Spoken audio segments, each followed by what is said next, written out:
Hi everyone, in front of me I've got Moto G56 and let me share with you how to clear cache and speed up your device.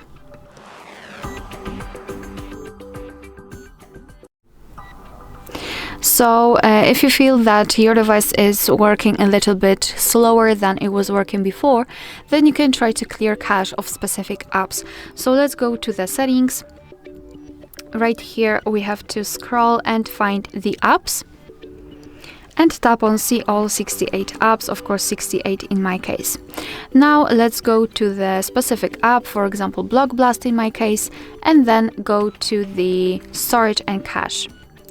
Unfortunately I do not have cache here saved, so let me try to find the app which will have one, so maybe Chrome, storage and cache, and as you can see I've got cache here. So all we have to do is to tap on clear cache. Your device will immediately remove it, and thanks to it, it will free some space and some memory. And I highly recommend to go through all of the apps and remove the cache if it is available.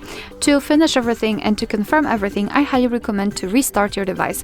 So all you have to do is to press the power button and volume up button together, just like that, and then tap on restart. After tapping on it, your device will be powered off, and shortly after it will be powered on automatically. Alright, so that will be all. Thank you so much for watching. Please hit the subscribe button and leave the thumbs up.